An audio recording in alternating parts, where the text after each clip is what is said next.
problem, which is brands don't care who made it. They just care that it works. Brands care about ROI. Talk about brand deals for me right now. Does that scare you? It does a little bit. I mean, that's one of the questions I texted Kane. I go, is there a world where brand deals just don't exist anymore? And he goes, yeah, which is like, what the fuck? And then you think about the money that they're spending with us on these deals and how cheap it's going to be to go with like an AI agency, right? Yeah. So I think we really need to be thinking about what makes our stuff unique and what we can do to put our own spin on. Well, they won't even have to go to an AI agency. It would be all in house because they're eliminating the agency that would create the creative, and now they have access. Like everything that emerged through time, it got more consolidated. Now all the companies, like the brands, like Nike and Adidas and all these sports brands and all these clothing brands, now would have the access in-house, someone in-house, on like creating the whole strategy and the whole campaign with these engines on it right now. And I do think we'll talk about this a little bit later in more in depth, but it's like you're going to have to become searchable. You're going to have to become very memorable on the feed and to people that like your stuff, and have something that's like, hey, you know, lean on your experiences and lean on the things that have happened to you, because that is one of one. Yeah, I think with the brands, as shitty as it is to say, they're gonna. It's a business. Like they care about making money and getting results, and if they can do that with AI, cheaper, faster, sometimes maybe better, and it just outperforms because it's more optimized. right? And it's cheaper, like why wouldn't you select that? You would like to think that, you know, a brand and a creator, they have this relationship. You'd hope. But I could see a world where like the brands are saying, if we're getting the same results using AI and we don't have to pay a premium for the creator, why wouldn't we just use AI? And so I think that's when the brand deals could start becoming a little bit less. It's a tricky. That's a good point how you put it, because it's very tricky. I mean, you know, like now you have to decide if you want to go with AI or you want to go with a human. This is going to be across all industries. People will have to decide who they want to go with, and that's when the things start getting very, very, very spicy. Yeah, and the money drops significantly. Or, okay, talk about somebody who has a production company, right?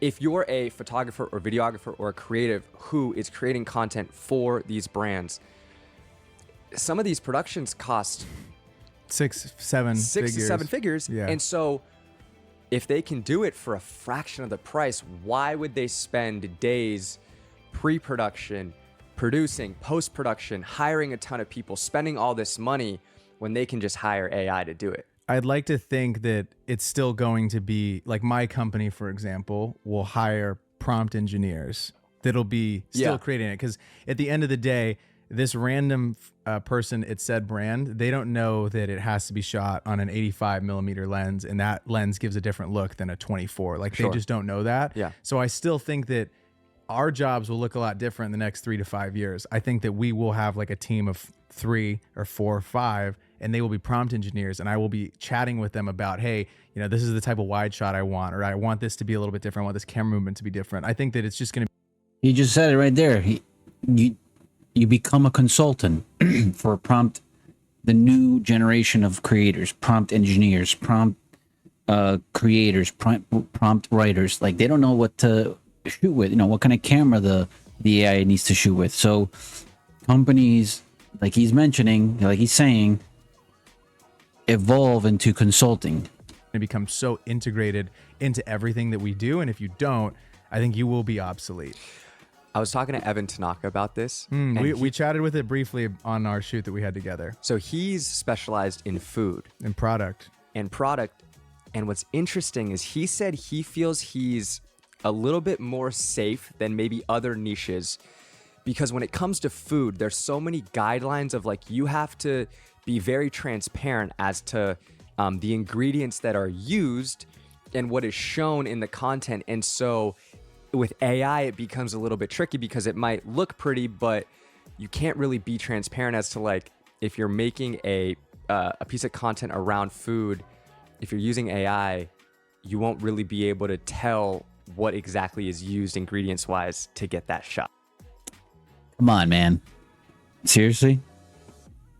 You know all these commercials, pizza commercials, burger commercials, all these food industries that make all these great looking commercial videos are faking the whatever they're using. I mean, it's not real food. It's like glue for the mozzarella to make it more mozzarella-ish and more, you know, slingy.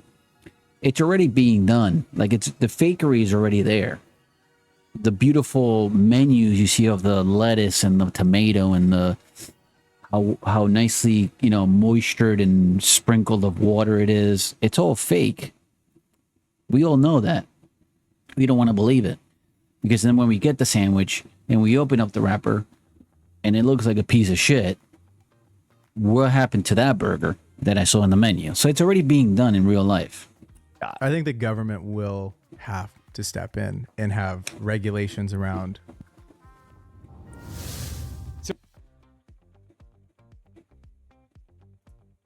can and cannot be used in all these various spaces, because otherwise they will go the cheaper route. Yeah. Like, these brands will go the cheaper route. I see that happening. And I think, like, in Evan's case, we were chatting about that because we just did a product shoot together, and we were just saying, like, you know, it keeps popping up on all the shoots that we've been on. Like, that conversation does keep popping up.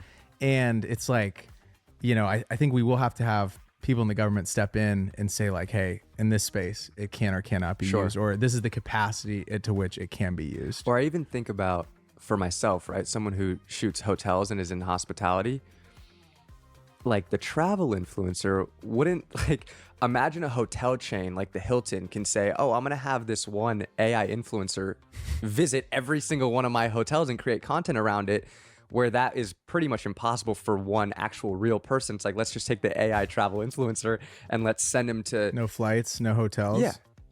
So it's kind of scary, and it's going to affect different niches differently. And like we were saying earlier, it depends how quickly you're not able to tell the difference. Exactly. Because right at the second, for the most part, especially the people that are listening to our show, By the way, another thing to kind of throw in there in this salad of conversation, all the stuff that's being produced, I think I said it in the beginning, everything that's being produced right now with this AI content creation machine, everything, videos, imagery, whatever you want to call it. Let's talk about videos. The content creators themselves that have been posting years after years after years are the ones that fuel this. All right. So, I mean, it's not getting it from anywhere. It's getting it from somewhere. It's learning from somewhere. So the people that created this in the real world, that created all these videos, all this content creation, fueled what you're seeing now. This massive tsunami of AI influencers, AI content creation. you can tell. But some of them you can't. Like I was saying earlier, I saw that one person. I'm in it. And I immediately was like, something's off about this. Couldn't tell right off the bat. Had to scroll for a second. What's scary about AI is that it's getting better and it's improving at an exponential rate. And so you think about 2-3 years ago, ChatGPT wasn't really a thing, right? Or like version 1 came out. Now we're on version 4. The video that we watch, we're at 5 officially as of now. You're Not Ready for Superintelligence. It's talking about how by like mid 2027, we're going to be like another 4 versions like improved, and they're just going to keep getting better and better. And so it's really scary to think about where we're going to be in the next few years. Number 4, jobs will be lost. We already touched on that a little bit, but I think familiarizing yourself with what is out there, jobs will be lost or jobs will be created. Trying out some of these platforms and seeing if it's something that you can add into your workflow. And I'm telling you, I think if you turn a blind eye, bad stuff's going to happen. Be on top of the updates that are coming in your space and what you see and what you're noticing people are looking into. The last thing I would do is wake up in 2 or 3 years and poke your head up and see what's going on. I just think it's going to be very interesting to see what jobs exist, what new jobs come about, or what jobs are just completely gone in the next few years. I think about a copywriter. Why would you pay a full-time salary to a copywriter when you can just have ChatGPT write it probably better and you can train it on your specific lingo, something like that? I'm like, dude, the copywriting industry it's very, very like sensitive right now. It's very, very sensitive. So it's good he brings it up, because the copywriting industry should be the first ones to kind of uproar or start. They should just start talking. I think like what these guys are doing, what I'm doing with the reactions, getting involved, like just talking about it. I think that's the most healthy thing to do. I don't know if copywriting is really going to be a job in the next couple of years. What do you think? Copywriting is a really interesting one because I've worked with so many super talented copywriters, and I'd like to think, in my eyes, it'll be kind of what I said earlier with video, where you would still have a writer. They would use it as a tool, not totally replace them. I think it, like, let's say you had a team of 10, it'll probably be a team of 2. Interesting. I think that is the route that it'll go, because at the end of the day, for example, let's say you own a company and you had 10 copywriters. Let's just use this example. You had 10 copywriters. You're no longer going to need, obviously, all 10, depending on all these various campaigns. Your 2 people would be able to act like 10 with the tools that they have at their disposal. But you're not going to want to write. You know what I'm saying? You're not going to want to be a cop. You don't have the time to do that. You own the business. So I still think that you're going to need these roles. I just think that they will get exponentially more competitive in the market. Like all of these jobs that are available right this second, that potentially could be replaced in our eyes with some of the platforms that are out there and readily available. You'll just have a smaller team. And so, like, that's what we're seeing with the software engineers, right? They're saying, these software engineers they're saying that Chat and Claude and all these different platforms are able to code 100 times better, to not make mistakes, whatever. At this exact moment, though, it still does make mistakes. It makes mistakes. It'll tell you a false link. It'll tell you something that's not true. So you still always are going to have to double check it, which in my eyes makes for you have a team of, instead of it being 1,000, maybe it's 150 or 200, but they still have to check the work. But it's creating code at a crazier speed than like 20 developers or coders. That's the kind of like the issue here. It's actually writing code faster than what coders would, technically take a couple of months. This thing is doing it in a couple of minutes. But yes, it's still buggy. Developers are also buggy. They have to go back and check if there's any errors. You know what I'm saying? It's always, I believe, going to be someone engineering it, I hope. And that's what I'm thinking. I was thinking about, specifically when it comes to photo video world, what about events? Like, I don't think events, AI, brother, sports videography. Sports videography, sports photography will be there to stay. That might be the one to get into. Seriously, because you're not gonna be, it's gonna have to be a real human telling the story. That's one that's not gonna get pummeled. Or like concerts for sure. I think so too. 100%. Yeah. For example, how that's gonna get impacted is, instead of maybe, let's say you were a traveling concert photographer and maybe you had an editor at home. Maybe now you have a platform that knows your style. That is editing these photos together and pulling through them for you. So you're not staying up until 2 or 3, 4 in the morning going through your selects. Now that's something where you would train it on the different content that you've already liked, and then it would go ahead and do that for you. That's where I see this going. I don't think it's doomsday. I think that we just have to be... No, it's not doomsday. It's definitely not doomsday. It's just a shift in the market. It's a shift in the creative industry. A lot of industries. It's a shift. It's a disruption. We have disruptions. I mean, it's the last one was during the internet, like the internet times. when it disrupted everything to the net, to the web online. So this is kind of like that again, but in based on whatever was built on top of the internet.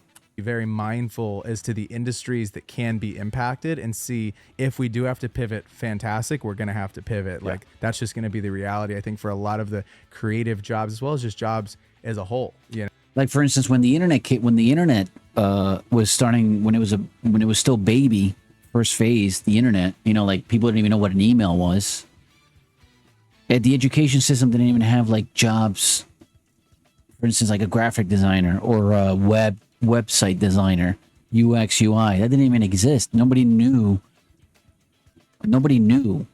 what that was back in those days. An UX, like if you went up to a company, it's like, you know, I'm here to apply for a UX designer, and they'll be like, what is a UX designer? We have no idea. We don't even have a website. If you even said, you know, do you have a website? I want to be your UX designer. People didn't, you know, company owners be like, I don't even know what a website is. Like, what is a website? And then you're coming in and saying you want to be a UX designer. Like, no, it's just, that was later, like years later. you know, and seeing like what they're working on and what can replace us. Because at the end of the day, these companies are greedy. They're super greedy. They're going to try to hoard whatever they can. Yeah. And so we, as you know, as society, need to be mindful of that and thinking about what we can do to protect ourselves. 100%.